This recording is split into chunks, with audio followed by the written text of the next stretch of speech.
lah, alhamdulillah. Ngurus anak, bantuin istri, itu aja sih. Anak sekarang yang kecil mau 2 tahun, yang nomor 1 kan udah kelas 5 SD ini, yang nomor 2 kelas 3 ya. Jadi yang paling besar nih kayaknya udah kita coba kasih masukan nih kalau masa pra-remaja gimana, mendekati masa pubernya gimana. Jadi kita coba persiapkan beberapa hal, kita coba cerita-ceritain sama dia. Kalau yang kecil ya 2 tahun ya masih main-main lah ya, masih main-main.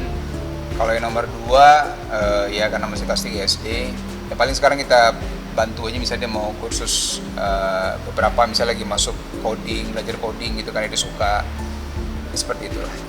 Jadi memang karena dia itu suka dengan awalnya kan coba kita kenalkan, ada anaknya teman udah ikut coding nih, kita coba ajak join juga nih anak kita gabung, trial dia senang ternyata ya kan, bikin game segala macam dan sebagainya gitu. Nah sekarang saya lihat antusiasnya cukup besar lah di situ. Ya kalau dia memang suka kan, ini kan bagian dari ilmu juga kan, mudah-mudahan bisa bermanfaat lah. Kalau ke entertain, yang terjun langsung ke entertain, kalau saat ini sih kita belum arahkan secara langsung ya, tapi memperkenalkan ke anak-anak sudah beberapa tahun yang lalu kan. Kalau syuting kita suka ajak ke lokasi, kemarin beberapa kali syuting juga saya bawa dia ke studio gitu kan, terus ngeliat oh begini tempatnya dan sebagainya. Jadi paling nggak wawasan tentang dunia kerja ayah dan bundanya dia udah tahu. Terus saya pernah juga tanya, abang kalau mau nggak coba-coba acting misalnya kan. Memang sampai saat ini sih memang belum mau ya sepertinya, tapi kan belum ada ketertarikan. Belum sepertinya. Jadi kalau saya sih nggak akan memaksa ya, tapi memperkenalkan, mengajarkan apa yang saya tahu, yang saya bisa saya ajarkan gitu. Kan Dia melihat. kan biasanya sampai malam tuh. Jadi biasanya dia nggak dari awal sampai akhir nih. Jadi cuma datang, terus dia melihat, kenalan sama beberapa teman-teman, kemudian oh seperti ini studio, oh ini ada lampu, kamera di sana dan sebagainya. Jadi biar dia tahu oh ini pekerjaan ayah seperti ini, apa yang dilakukan gitu. Jadi ya nggak, paling sejam lah ya, nggak terlalu lama, habis itu dia pulang. Ya saya coba, kalau saya kan saya tanyakan, ya kan, kalau syuting sinetron pernah saya bawa ke lokasi, terus saya tanya, abang mau nggak belajar acting, nanti abang bisa mainin karakter A, B, C gitu kan. Kalau belajarnya dia mau, tapi kalau untuk mungkin tampilnya di depan banyak orang mungkin belum terlalu percaya diri, jadi mungkin butuh waktu. Kan saya juga dulu kan nggak langsung tiba-tiba muncul di depan banyak orang, kan itu butuh waktu kan. Jadi sekarang masih tahap dia belajar aja deh gitu ya, walaupun kalau dia nggak minat pun saya nggak akan paksa. Ya kalau Rendra memang karena di sekolahnya ada pelajaran tahfiz Quran, jadi 1 tahun dia punya program menghafal 1 juz. Jadi tahun ini alhamdulillah sudah 4 juz, dan kemarin jadi tiap tahun tuh ada acara tasmi namanya, jadi dia sekali duduk baca 1 juz di hadapan kita dan teman-temannya semua. Waktu itu saya sama Ica hadir, dan anaknya memang juga semangat menghafalnya cukup besar nih. Dan kebetulan juga di rumah kita ada guru ngaji ke rumah yang ngajarin ngaji sama bahasa Arab, jadi kita motivasi terus lah gitu ya. Ya walaupun kadang kalau udah moodnya lagi pengen main ya saya kasih main dulu deh. Abang kayaknya mau main bola, udah main bola dulu, nanti begitu dia udah happy terus dia belajar lagi. Oh iya, memang saya atau Ica biasanya di rumah kita coba ulang, karena anak-anak itu kalau nggak diulang lupa pasti. Ya kita juga begitu kan, jadi apalagi yang dia menghafal sekian puluh ayat gitu kan, jadi saya pikir memang harus sering diulang.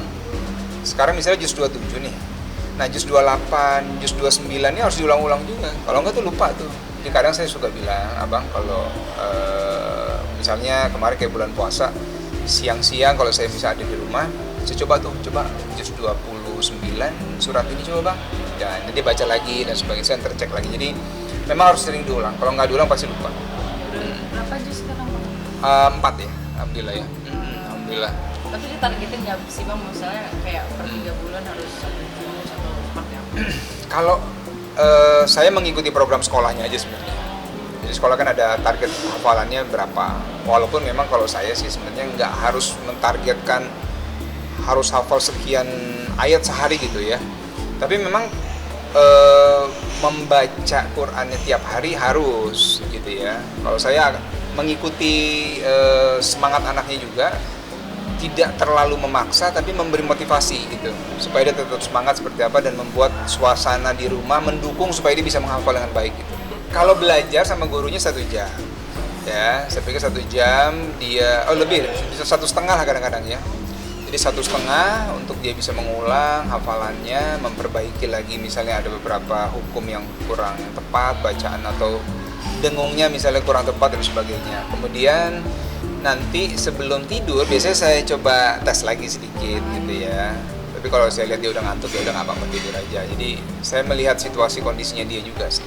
Jadi ternyata memang masing-masing anak tuh punya cirinya masing-masing, punya karakternya berbeda-beda. Apalagi anak perempuan kan.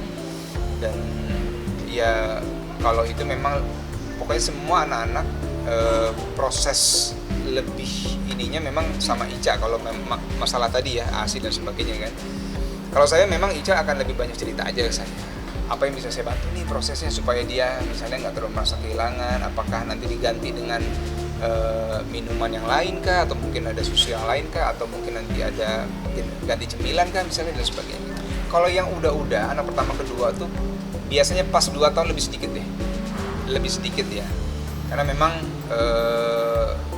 dia sudah bisa makan, nutrisinya sudah tercukupi dari luar kan, dari luar ibunya. Jadi saya pikir memang kita coba push di situ aja kan. Dan memang kan ada masa jangka waktu 2 tahun itu udah yang paling baik lah. Kemarin saya lagi ngobrol sama Ica juga, kita lagi coba atur gimana supaya Lia nggak terlalu bingung gitu ya pada saat harus berhenti gitu ya sih. Feeling saya mungkin butuh kesabarannya Ica ya untuk ini ya. Untuk menggantikan apa yang biasa dia lakukan gitu kan, terus kok ini nggak ada gitu kan. Tapi insya Allah lah, itu kan bagian dari pertumbuhannya dia sebenarnya kan. Kalau anak pertama kedua ada tuh, jadi Ica ada sedihnya, harus udah nggak kasih ASI lagi gitu ya. Ya saya menguatkan aja gitu ya. Pasti anak ketiga juga ada lah. Jadi kalau seorang ibu kan pasti merasakan juga kan.